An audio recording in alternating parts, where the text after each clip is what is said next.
our industries, and we do view the livestock sector as a stakeholder and as a partner, are really reliant upon each other, and our profitability is linked. And in many cases, just as in this picture, we may be propping each other up in one form or another. And so that is really the aspects of how we feel that our industries are linked from that standpoint. Now, Caleb had described a little bit about the industry itself, and he talked about federal policy, the renewable fuel standard specifically. One of the things that he didn't necessarily say is that we're unique, or special at least from that perspective, and special from the standpoint that whenever the statute was written, the biodiesel industry is the only industry in which actual requirements are not outlined on a calendar year basis. So, for example, each year, the EPA administrator, in consultation with the Secretaries of Agriculture as well as Energy, takes a look at market conditions, and based upon those market conditions each year, determines what that requirement should be in terms of use of biodiesel across the United States. So the burden of proof is really on our shoulders to be able to look at market conditions, and we do take that very seriously. And so on an annual basis, we commit a lot of resources to look at everything from impacts on feedstock supply all the way down to impacts on pollinators. And one of the things that we have spent a lot of time trying to look at and categorize is our impacts of an increased production and use of biodiesel on the livestock sector. I've had the chance over the past year or so to be able to reach out and speak with quite a few groups, livestock groups, as well as commodity associations on the state level. One of the things which I have found to be pretty interesting is that there actually is a little bit of a lack of awareness about how important animal fats in the livestock sector are to the biodiesel industry.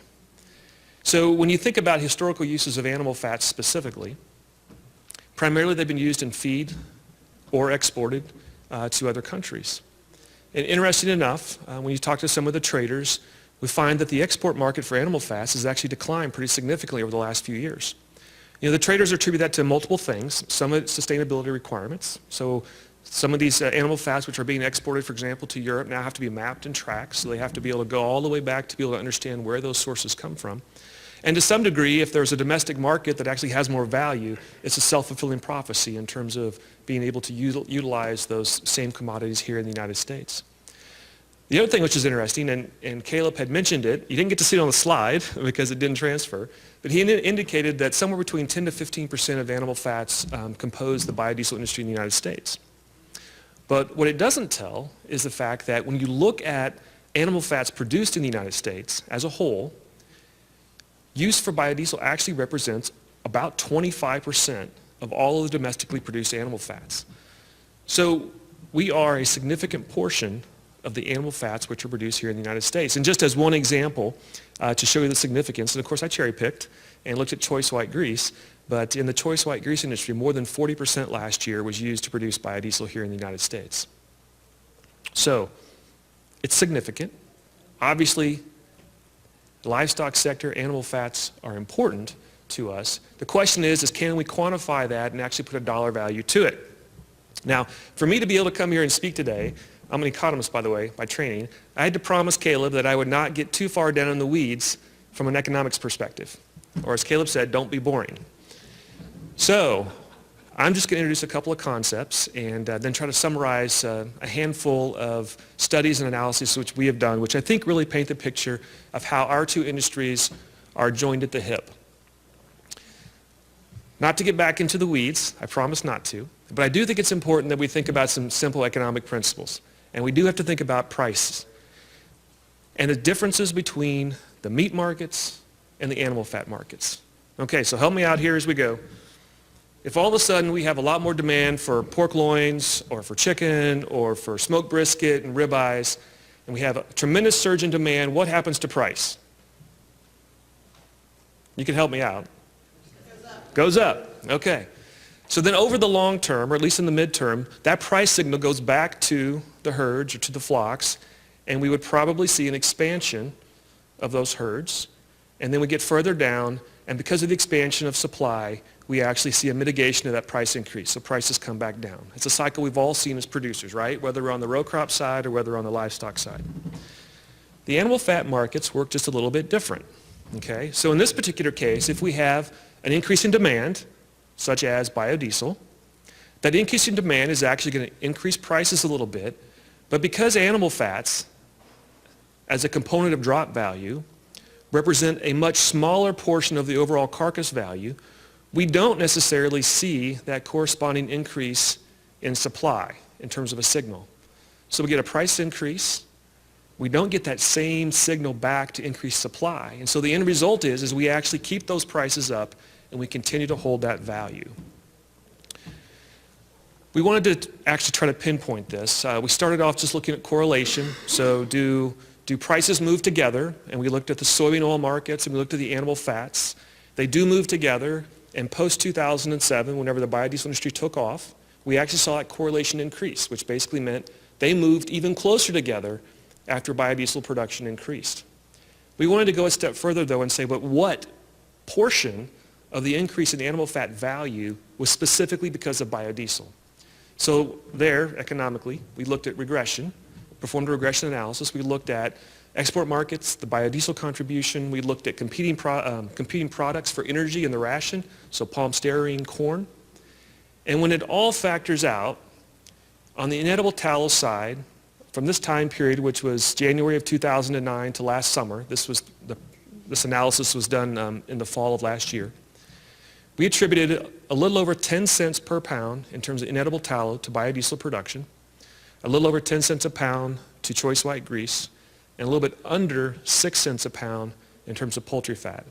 So that was the increase on a cents per pound basis of those particular animal fats specifically due to biodiesel production. So in the room here today, do we have livestock producers that are on the ground with herds, or we got a handful? You count too, Jackie, so there we go. So we have a handful. Groups in here that support livestock producers in terms of either working for commodity associations or otherwise. Okay, so we got quite a handful at that point in time. So this was our attempt to be able to take that back and look at what it means on an individual animal basis.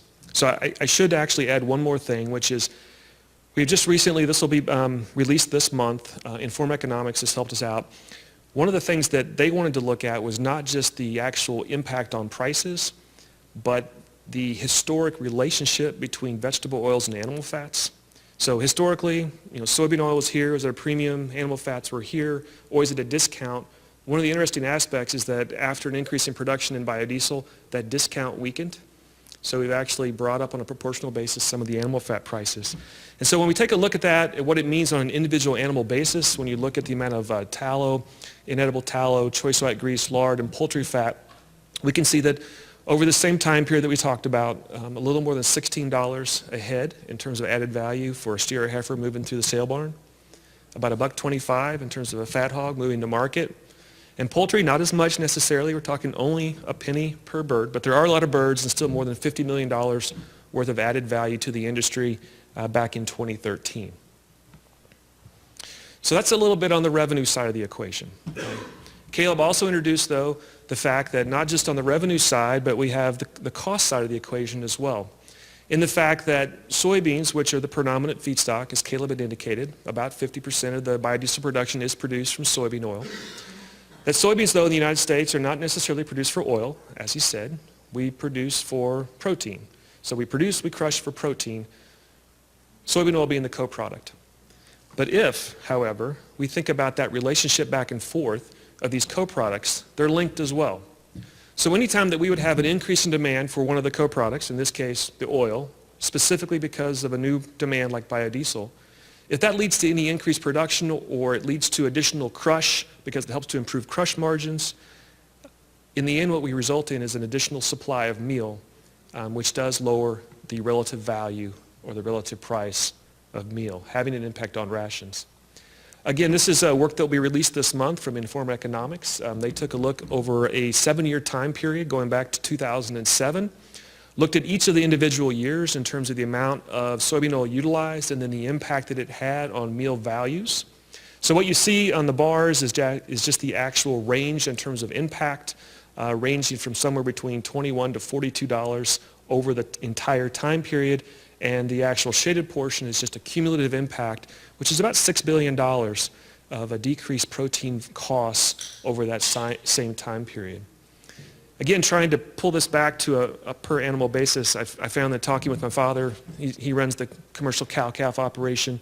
Well, they're his cows, except when the fence needs to be fixed, then they're my cows too. But normally they're just his, and he always wants to talk about, oh, what's this mean to me? And so when we started looking at the amount of soybean meal in a typical ration, and we looked at these impacts, it was about $2.50 on a sow on an annual basis. Feeder to farrow, or feeder to finish operation, a little bit more.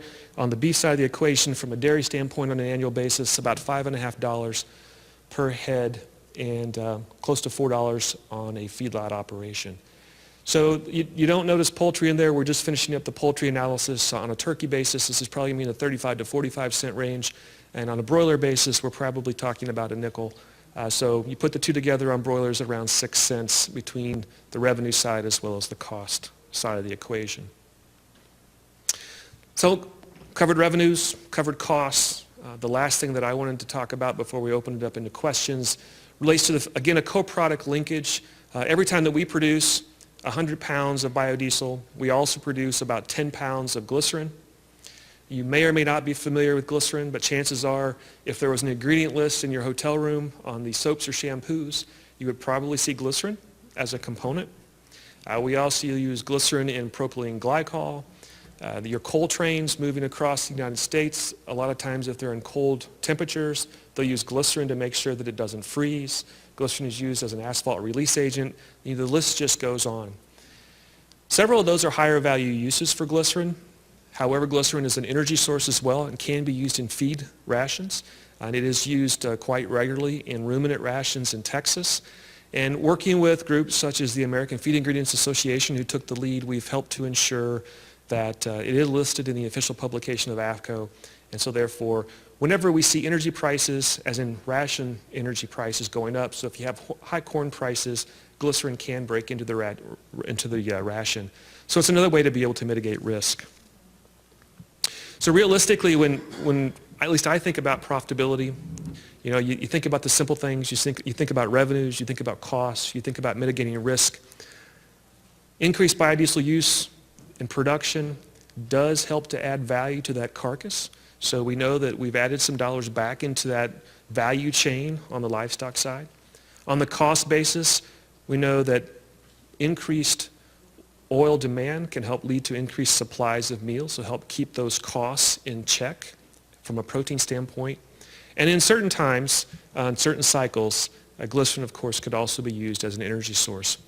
We're working to help try to quantify this on a state or a regional basis. This is just one example of what it meant in 2014 to the Nebraska livestock industry when you start looking at increased revenues and protein costs for beef, swine, and dairy. I'm glad to be here, and when we can open it up for questions for Caleb. I realistically wanted to be here for just a couple of reasons. I wanted to make sure that you as our partners understood how serious we take this in terms of our relationship with the livestock sector, the amount of effort that we've gone to ensure that if we get the number right in terms of growth, they can be beneficial for both of our industries. And the second thing is that soybean farmers and the soybean industry are very important stakeholders for our industry. The livestock sector is obviously very important to the soybean industry, you being their number one customer on the meal side. So what's important to soybeans are typically pretty important to us as well.